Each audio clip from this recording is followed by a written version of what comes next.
الله ربنا هو الإله له من الأسماء ما اصطفاه الواحد الحي كذا المليك والملك المالك لا شريك.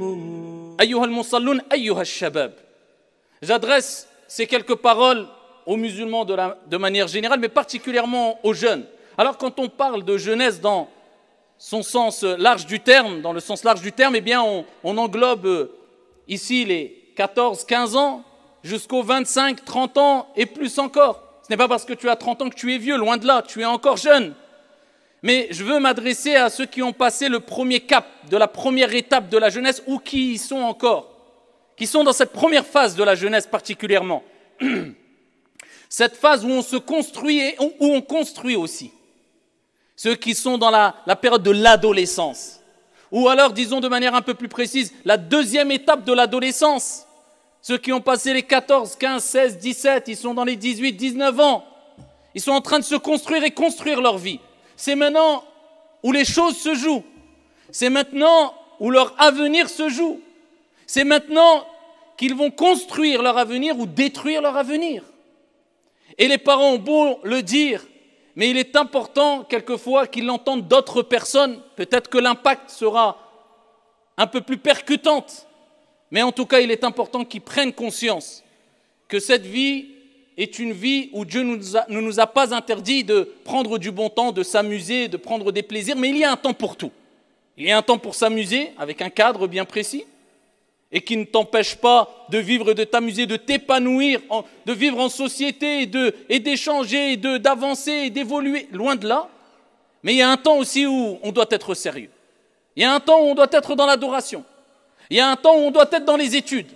Il y a un temps où il faut parler sérieusement. Il y a un temps où il faut avoir de la maturité, si tu ne veux pas tout gâcher. Et c'est pour cela que le prophète sallallahu alayhi wa sallam nous dit dans le hadith rapporté par Al-Hakim, profite de 5 avant 5. Profite de 5 choses. Il utilise quel terme? Irtanim, profite. Parce que ça ne dure pas. Parce que tu n'es que quelques jours. Nous ne sommes que quelques jours.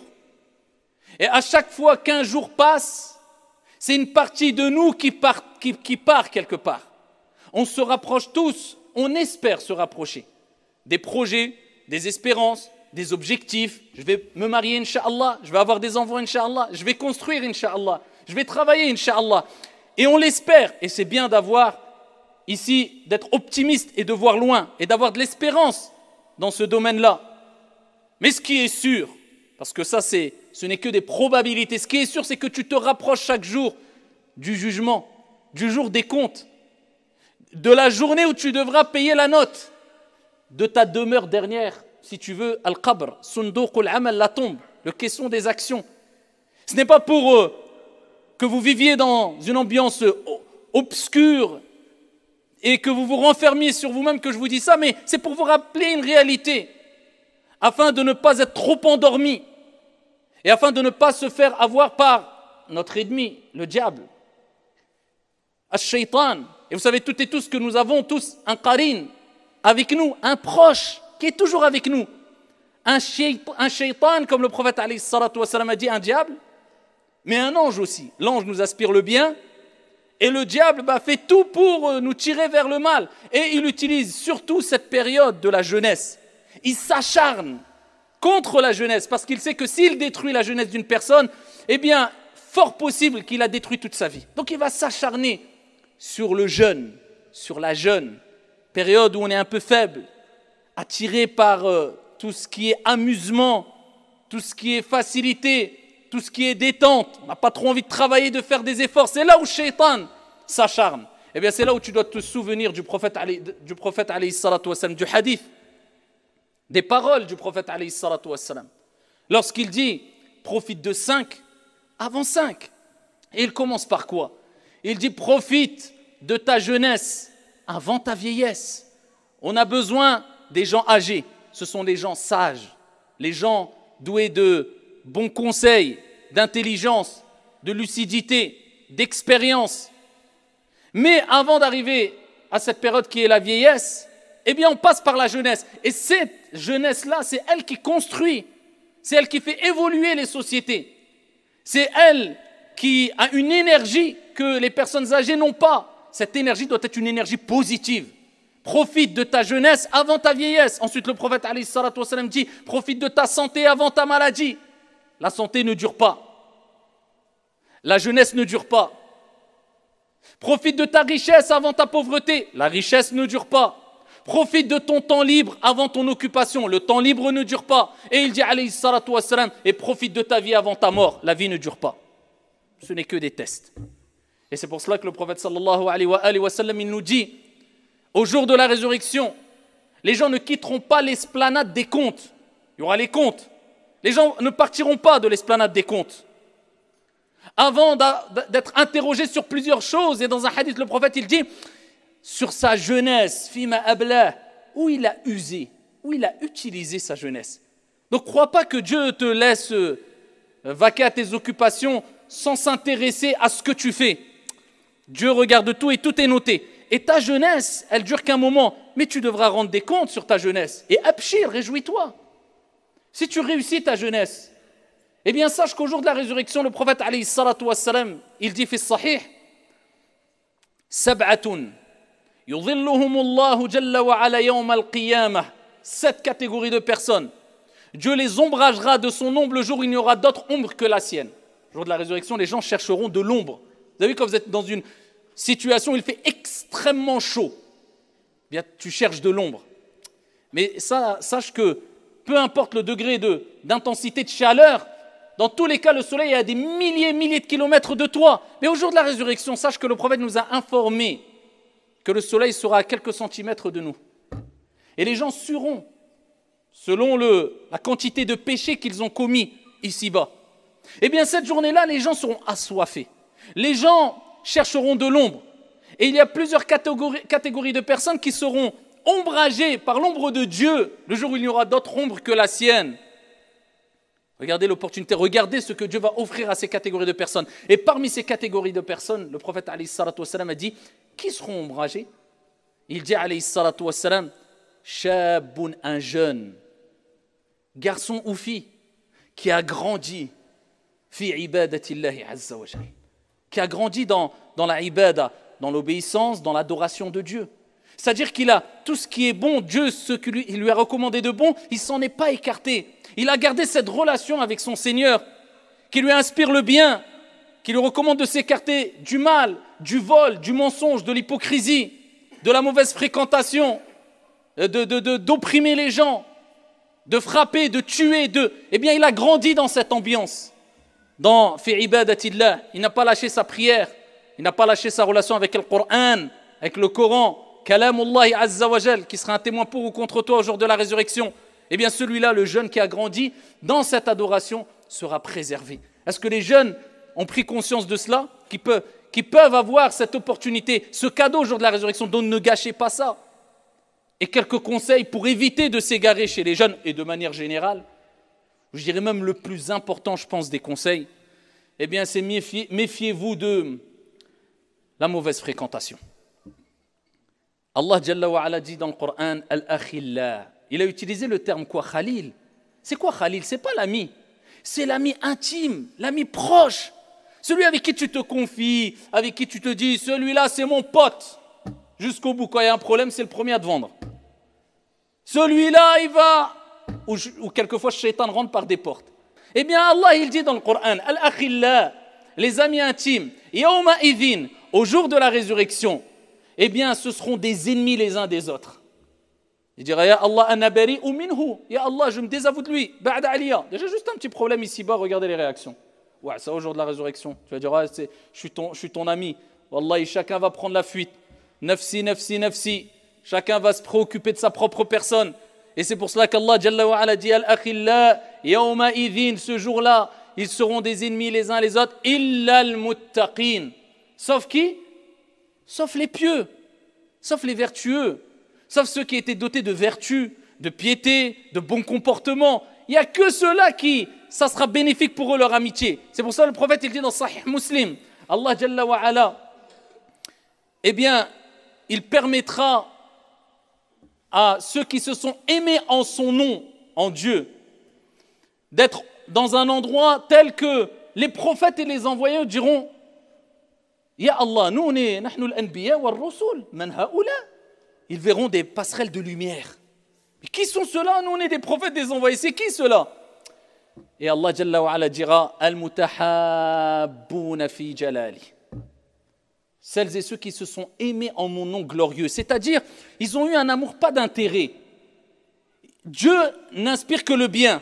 Ils se sont aimés pour le bien, pas des intérêts, voilà, parce que je vais gagner ceci ou cela avec lui. Non, je vais gagner des choses positives pour ma vie d'ici-bas et mon au-delà. Eh bien, ces amis-là, qui te poussent vers le bien, qui te poussent à rester suivre tes études, à respecter l'autre, peu importe sa confession ou autre, à être miséricordieux comme le prophète alayhi salatu wassalam nous l'a enjoint, à s'accrocher à ta prière, à ton apprentissage du Coran, etc. Eh bien, ce sont ceux-là qui te seront bénéfiques, et Abdallah. C'est pour ça que le prophète alayhi salatu wassalam, il dit la personne est sur la voie, le comportement de celui qu'il fréquente, que chacun d'entre vous voit vraiment bien. Fasse attention à qui il fréquente. Tu vas être influencé, que tu le veuilles ou non.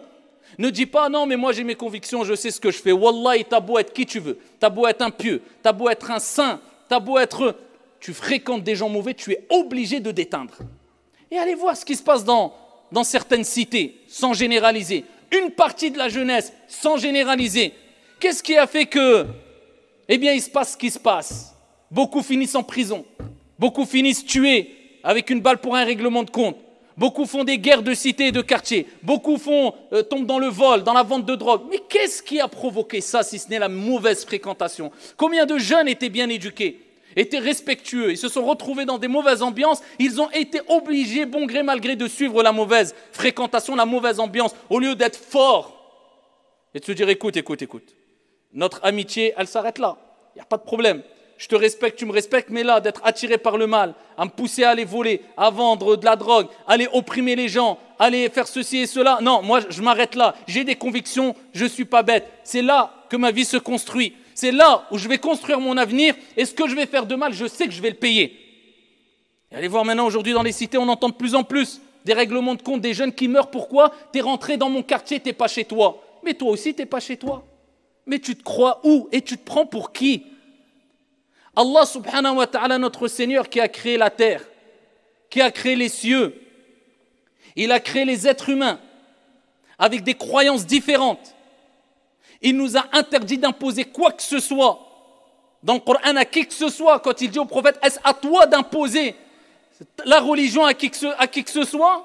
Si Allah avait voulu, il aurait fait des gens une communauté unique où les gens auraient cru. Non, Allah il t'a pas demandé d'imposer quoi que ce soit. Et c'est pour cela qu'il a permis même à celui qui n'est pas croyant, ou même celui qui insulte Dieu, de marcher sur la terre, librement. Eh bien toi, il y a un jeune, il vient, ah, t'es chez moi, t'es dans mon quartier. T'es où toi? T'as pas peur de te retrouver dans une situation où Dieu peut-être t'éprouvera en te montrant que tu n'as pas le droit de priver qui que ce soit de marcher sur la terre de Dieu, en te privant peut-être de tes jambes, en opprimant les gens. L'injustice est ténèbres au jour de la résurrection. Combien d'injustices faites par les jeunes, jusqu'à ce que maintenant, comme je vous dis précédemment, le meurtre c'est devenu quelque chose de banal. Et combien de jeunes ont oublié que la première des choses concernant les relations humaines entre les gens, la première des choses sur laquelle rendront des comptes les gens au jour de la résurrection, c'est quoi? Safku dima. C'est le sang qui a coulé. C'est la première des choses. Et des gens s'amusent comme s'ils étaient dans un jeu vidéo où ils étaient en train de jouer à Fortnite. Ils sont passés du virtuel à la réalité. Mais on est où? La vie de l'être humain, c'est devenu un jeu pour certains. Et ils tuent, c'est pas grave. Je suis un homme, j'ai tué. Je suis dans un gang, je suis dans... Mais demain, dans quelques jours, dans quelques heures, dans quelques minutes, que vas-tu dire à ton Seigneur quand cette personne-là, croyante ou non croyante, comme le prophète l'a dit, viendra et te tiendra par la tête et dira Ya Allah hadha alladhi qatalani, c'est celui-là qui m'a tué. Qu'est-ce que tu vas dire à ton Seigneur tabaraka wa ta'ala? Combien de jeunes oppriment et gonflent les petits pectoraux qu'ils ont pour dire c'est moi, je ne sais quoi. C'est ça notre jeunesse. Ils ont fait ça, ils ont utilisé leur force dans ce genre de choses, à opprimer les gens, à frapper, à lyncher quelquefois plusieurs personnes contre une personne. Wallah, je me souviens d'un cheikh qui racontait à Bruxelles, eh bien une personne qui opprimait tout le monde, un caïd, et combien on en a vu. Et même nous, on a vécu des scènes et on a vu des choses. Et des gens, et je pense la plupart d'entre vous l'ont déjà vu, des gens qui opprimaient, qui gonflaient leurs muscles. Aujourd'hui, ils sont où? Soit ils ont fini dans des asiles psychiatriques, soit ils ont fini fous, soit ils ont fini en prison à vie, soit ils ont... Cette personne-là qui opprimait tout le monde, il faisait peur à tout le monde. Eh bien, un jour, il a fait un accident, handicapé à vie en chaise roulante. Un jeune dans la cité est venu tout fin, tout maigre, derwish. Il lui a mis une grosse gifle. Et il lui a dit, tiens, je te rends maintenant ce que tu m'as donné pendant des années. Humiliation. Pourquoi? Kamatadin ou tudan. Comme tu feras, on te fera. Et la chose que Dieu déteste le plus, eh bien, c'est quoi? C'est d'opprimer les autres. C'est d'être orgueilleux. Wa ibadur rahman alladhina yamshuna ala al-ardi hawna. Allah, il dit, les serviteurs du miséricordieux, ce ne sont pas les jeunes qui cela, ce sont ceux qui marchent sur la terre de manière humble, modeste. C'est ceux-là qui gagnent le cœur des gens. C'est ceux-là qui se font aimer. Donc méfiez-vous des fréquentations. Ne vous faites pas avoir. Choisis tes fréquentations. Dis-moi avec qui tu fréquentes ou avec qui tu traînes, je te dirai qui tu es. Le proverbe le dit et tout le monde le sait. C'est qui tes fréquentations? Fais attention, fais le tri. Ça va faire mal, on va te critiquer. Ouais, tu te prends pour qui? C'est pas grave, rendez-vous dans 4-5 ans et tu verras. Vous savez que là, ça va vite, surtout les ados. 15 ans jusqu'à 18 ans, c'est 3 ans. C'est là où tu construis ta vie. Passé 18-19 ans, là, ça y est. Soit tu as réussi, soit tu as failli. C'est jamais trop tard, mais en général, c'est ça. De construire ton avenir, réfléchis, sois pas bête. Et attention à celui que tu fréquentes chaque jour, qui peut être ta meilleure fréquentation, ton meilleur ami, comme ton pire ennemi. Il est toujours avec nous. Il ne nous lâche pas. On ne le lâche pas. On l'aime. Lui, je ne sais pas s'il a des sentiments.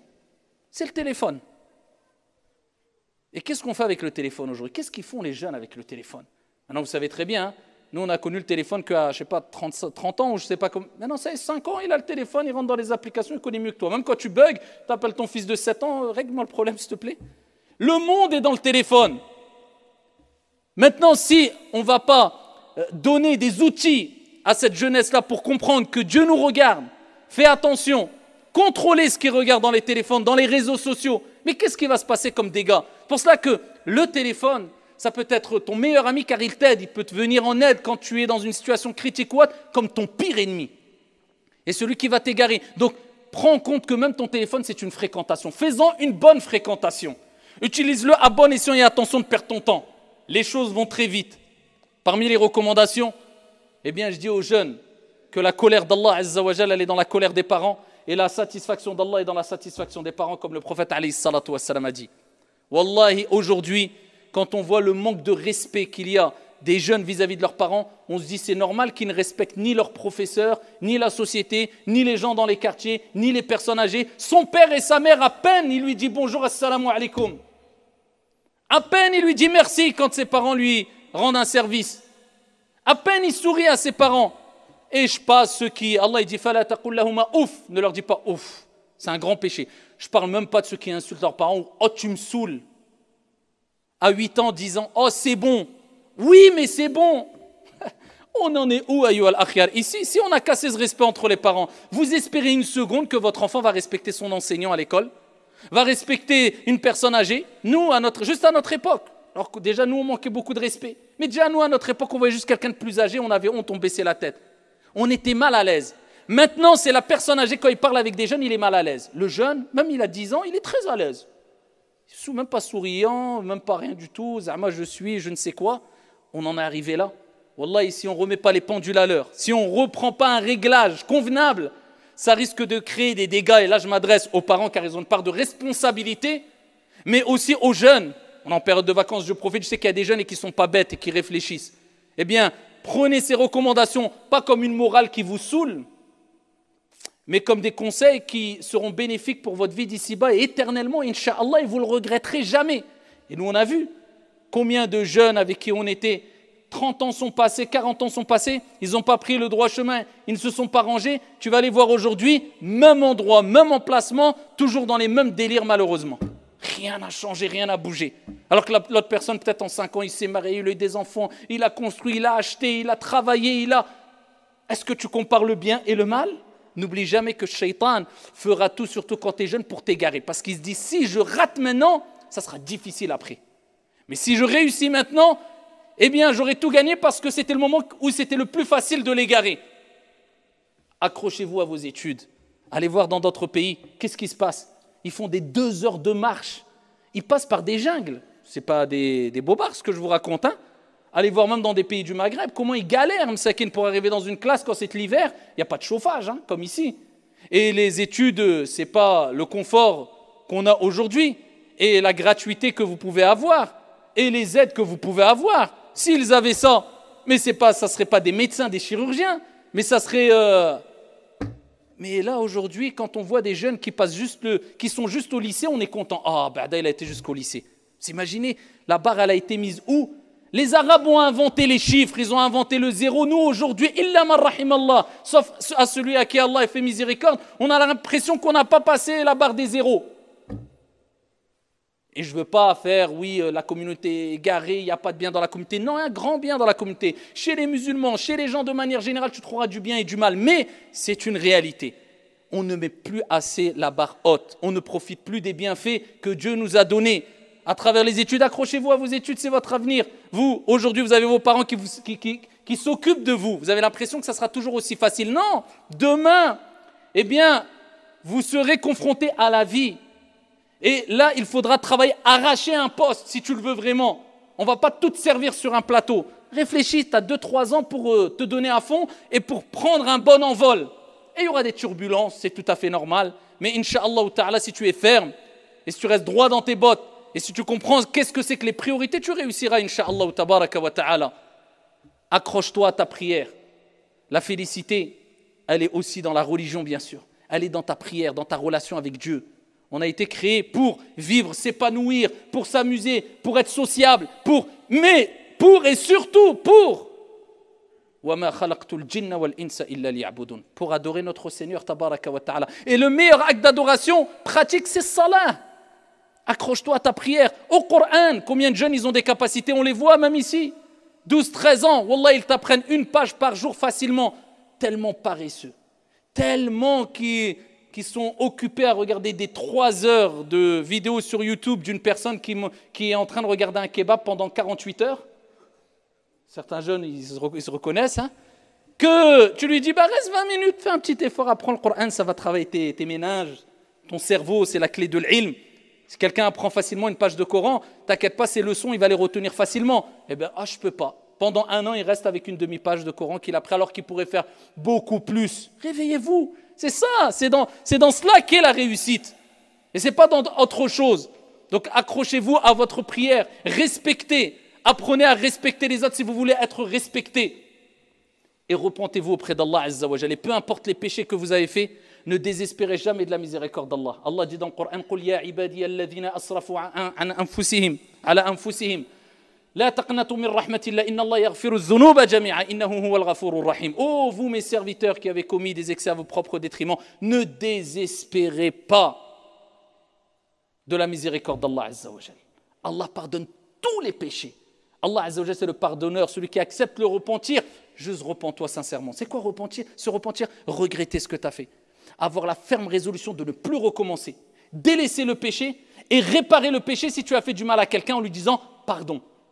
Voilà, tu t'es repenti, celui qui se repent, Allah accepte son repentir. Et pour terminer, restez surtout et toujours sur la voie de l'wasatiyya, du juste milieu. Parce que comme dit Ibn Qayyim et d'autres, quand tu grandis, tu passes l'étape de la jeunesse, tu es dans la jeunesse, même pendant ta vieillesse, Shaitan fera tout pour entrer par une des 2 portes. La première porte, c'est la porte du délaissement. C'est pas grave. Déjà, tu vas à Dhuhr, l'Asr, Maghrib, l'Isha. C'est pas grave. Les gens, ils prient même pas. Ah ouais, c'est vrai. C'est pas grave si aujourd'hui tu fais pas ta prière. Et des gens, ils prient pas du tout. Ah ouais, c'est vrai. C'est pas. Et tu oublies que les montagnes sont faites que de petites pierres. Attention à trop délaisser. Ou alors, quand ils voient que ça marche pas et que tu t'accroches vraiment, ils rentrent par l'autre porte qui est l'exagération, l'excès. Non, fais-en plus, jusqu'à ce que tu rentres dans l'excès. Des gens sont rentrés dans des groupuscules extrêmes, des exagérations, et ils sont rentrés dans des délires en disant même que voilà, la vraie voie de la vérité, c'est de se couper du monde et de faire du mal à d'autres. D'autres, ils disent non, je vais faire des prières toute la nuit, je ne vais jamais m'arrêter. À la fin, ils abandonnent tout.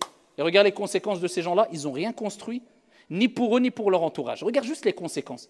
Tandis que quand tu avances sereinement, sagement, intelligemment, dans le juste milieu, wallah, tu peux vivre des tempêtes. On peut se mettre 1 million contre toi, tu ne cesseras d'avancer et construire. Et le résultat se verra. Lors de ton vivant, comme après ta mort, incha'Allah ta'ala, et cela témoignera ce que tu as fait comme les gens pour toi au jour de la résurrection. Donc Allah subhanahu wa ta'ala préserve notre jeunesse. Qu'Allah Jalla wa ala fasse de notre jeunesse une jeunesse utile pour les gens de manière générale. Qu'Allah Jalla wa ala accorde à notre jeunesse et à nous toutes et tous un bon comportement, une bonne moralité, un sérieux dans notre vie d'ici-bas et dans nos études et dans nos projets, comme un sérieux et le sérieux dans nos pratiques religieuses. Amin ya rabbal alamin. هذا وصلوا وسلموا رحمكم الله